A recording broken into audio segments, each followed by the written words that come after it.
ये वीडियो आपको देखना चाहिए और शेयर करना चाहिए।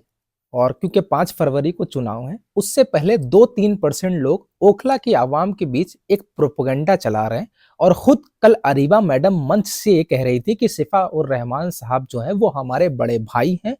वो किसी और दल से चुनाव लड़ रहे होते तो मैं उनको अपना समर्थन दे देती। तो सबसे पहले अरीबा मैडम ने कहा है तो अरीबा मैडम को ये जवाब दूं, क्योंकि आम जनता जो 2-3% ओखला की जनता जो सफाउर रहमान साहब के खिलाफ है, हालांकि 2-3% से कोई मतलब नहीं बनता है। अल्हम्दुलिल्लाह सफाउर रहमान साहब जीत रहे हैं, लेकिन कोई बात नहीं। अरीबा मैडम को जवाब प्यारा सा, फिर अमानत बाबू को भी जवाब दूंगा। पहले अरीबा मैडम ने जो मंच से ऐलान किया है कि नूरीन फातिमा हमारी भाभी हैं और सफाउर रहमान साहब हमारे बड़े भाई हैं और हमारा उनसे कोई बैर नहीं। अगर वो किसी और दल से चुनाव लड़ते तो कांग्रेस प्रत्याशी अरीबा मैडम उनको अपना समर्थन दे देती। तो चलिए मैं आपको बताता हूं। अब मैं एक मासूमाना सवाल अरीबा मैडम से करता हूं और कांग्रेस वाले लोगों से करता हूं। आप लोग ये कह रहे हैं कि शफाउर रहमान साहब से हमारा कोई बैर नहीं है, तो शफाउर रहमान साहब को आपने अपनी पार्टी से टिकट के ऐलान क्यों नहीं किया? या ये कह दीजिए कि आप अंदर अंदर एक प्रोपोगंडा चला रही होंगी कि शफाउर रहमान साहब को हम चुनाव लड़वाना चाहते थे।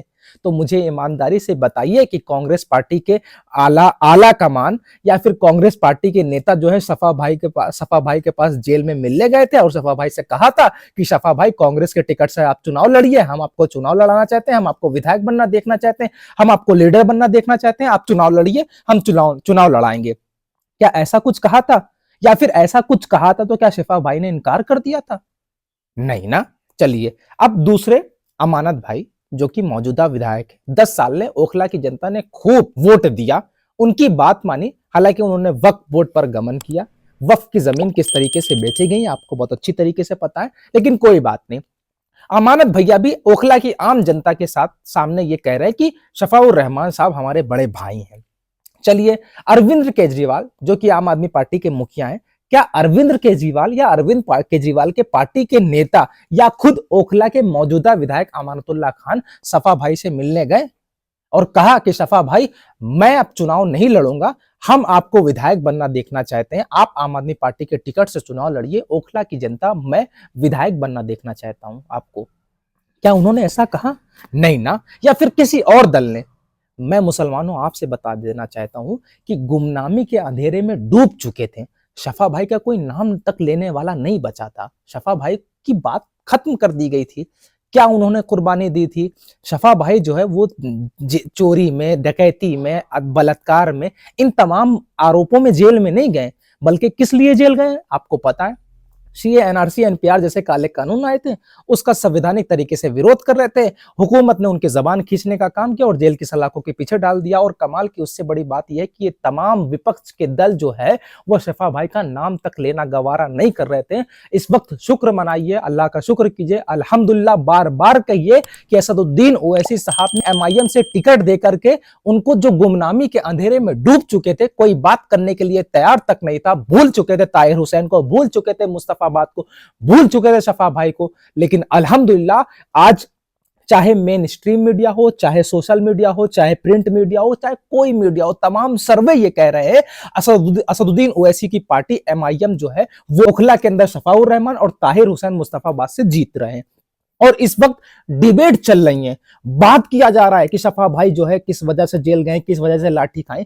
सोचिए मेन स्ट्रीम मीडिया आज उनकी बात कर रही है जो गुमनामी के अंधेरे में डाल दिए गए थे, जो भुला दिए गए थे, कोई बात करने वाला नहीं था। अल्हम्दुलिल्लाह शफाउर रहमान साहब को पैरोल मिली, असदुद्दीन ओवैसी साहब ने टिकट दिया, पैरोल मिली और वो अपने परिवार वालों से मिले। मुसलमानों इस वक्त ओखला की जनता और मुस्तफाबाद की जनता ने यह ठान लिया है कि अब की हमें डीलर नहीं बल्कि लीडर चुनना है। डीलर मतलब आप किस लिए वोट देते हैं मुसलमानों, मुझे ईमानदारी से बताना। भाजपा को हराने के लिए? ईमानदारी से बताइए, आपने कभी भाजपा को वोट दिया? कभी दिया? नहीं ना। तो फिर भाजपा जीतती कैसे है? कौन जिता रहा है भाजपा को? इसका मतलब आप भाजपा को नहीं जिता रहे हैं, जिताने वाले कोई और हैं। तो कोई तुमसे अगर ये कहे कि भाजपा आ जाएगी तो उनसे कहना कि भाजपा हमारे वोटों से नहीं जीत रही है, उनको ये जवाब दीजिएगा। और दूसरा, आप किन मुद्दों के लिए, किस लिए लीडर बनाना चाहते हैं? इसलिए कि तुम्हारी नाली कौन सही करवाएगा, तुम्हारे खंबे कौन लगवाएगा, तुम्हारी सड़कें कौन बनवाएगा? बल्कि इसलिए, ये छोटे मुद्दे हैं, ये लोकल मुद्दे हैं। बल्कि इसलिए तुम इसलिए लीडर चुनते हो कि ताकि सदन में खड़े होकर के तुम्हारी नुमाइंदगी हो सके, तुम्हारी बातें की जा सके। आपने 2014, 2019, 2020, 2024, 2022 इन तमाम इलेक्शंस आपने देखे, तमाम सेकुलरिज्म वाली पार्टियों को आपने हर जिस स्टेट से है आपने वोट दिया, लेकिन भाजपा आती रही। मुझे ईमानदारी से बताइए, अरविंद केजरीवाल पहली बार 67 सीटें लाते हैं, 67, 67, 70 सीटों में 67 सीट लाते हैं, फुल मेजोरिटी की सरकार बनती है, और दूसरी बार 62 सीटें लाते हैं। आप ईमानदारी से बताइए, अरविंद केजरीवाल, अमानतुल्लाह खान साहब जो कह रहे हैं ना कि मैंने मुसलमानों की आवाज उठाई, मैंने मुसलमानों की लड़ा, तो मुझे बताइए, एक रिपोर्ट के मुताबिक अमानतुल्लाह खान ने सदन में 5 साल से कोई सवाल किया ही नहीं, सत्ता से कोई सवाल ही नहीं किया, सदन में खड़े होकर के मुसलमानों की आवाज तक नहीं बने हैं। सुनिए, अब मैं सुनिए, अरविंद केजरीवाल 67 सीटें लाए, फिर 62 सीटें ला करके सरकार बनाए।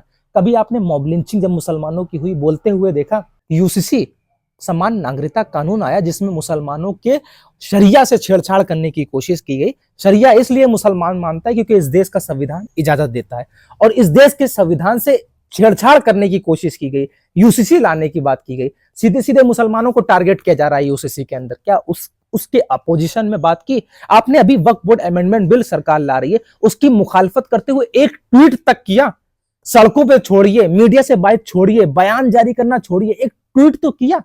नहीं किया। आपकी शरीयत में मुदालखत होती है, ट्रिपल तलाक जैसे काले कानून आते हैं, क्या आपने अरविंद केजरीवाल को उसकी मुखालफत करते हुए देखा? सीए, एनआरसी, एनपीआर जैसे काले कानून दिल्ली से शुरू होते हैं, उनका विरोध शुरू होता है, लेकिन अरविंद केजरीवाल जो है वो टीवी पर इंटरव्यू देते हैं और कहते हैं कि अगर पुलिस अगर हमारे अंडर में होती तो शाहीन बाग को हम 2 घंटे के अंदर खत्म कर देते। वहीं शर्जील इमाम की जब बात आती है कि शर्जील इमाम को कहते हैं कि 48 घंटे गिरफ्तार करने में लगा शर्जील इमाम को, अमित शाह को, लेकिन अगर मेरी पुलिस होती तो सिर्फ 2 घंटे के अंदर हम उन्हें गिरफ्तार कर देते। यह है अरविंद केजरीवाल। और कांग्रेस वाले, राहुल भैया, कांग्रेस वाले कभी मुसलमानों के मुद्दे पर बोले हैं? विपक्ष बिल्कुल खामोश है। एक बात सुन लीजिए मुसलमानों, अपने आप में एक लीडर पैदा करो ताकि तुम्हारी नुमाइंदगी हो सके। और अब तो तमाम सर्वे कह रहे हैं, 98% जनता ये कह रही कि ओखला में एमआईएम आ रही है। मुसलमानों, अपनी क़यादत को मजबूत करो, अपनी ताकत को मजबूत करो। ये मत समझना कि ये 2 सीट का चुनाव है, ये 2 सीट पूरे देश के मुसलमानों के राजनीतिक हालात को बदलेंगे। 2 सीट लड़े, 2 सीट जीते, मतलब 100% रिजल्ट हमारा होगा। इंशाल्लाह हम ये जीतेंगे। अगर ये जीत गए तो हमको उत्तर प्रदेश में भी सियासत में बराबर का हक मिलेगा, बिहार में मिलेगा, बंगाल में मिलेगा। ऐसे तमाम जो राज्य हैं, चाहे वो झारखंड हो, ये तमाम राज्य हमें सियासत में बराबर का हक देंगे। अपने लोकल इश्यूज को खत्म कीजिएगा। और जो लोग कह रहे हैं कि भाजपा आ जाएगी, भाजपा आ जाएगी, उनसे सवाल कीजिएगा कि भाजपा को हमने कभी वोट नहीं दिया तो भाजपा कैसे आ जाएगी। और दूसरी बात जो है, जो लोग कह रहे हैं कि मुसलमान वोटों का ध्रुवीकरण होगा, लगभग 3 लाख वोट हैं, लगभग ओखला की विधानसभा में लगभग 3 लाख वोट है। 3 लाख में 50,000 वोट जो है वो गैर मुस्लिम है। अगर 50,000 वोट हमें नहीं भी मिलता है तो हमें लगभग 2 सवा 2 लाख वोट मिल रहा है। इंशाल्लाह हम जीतेंगे। और वीडियो शेयर कीजिएगा, एमआईएम के हक में वोट कीजिएगा।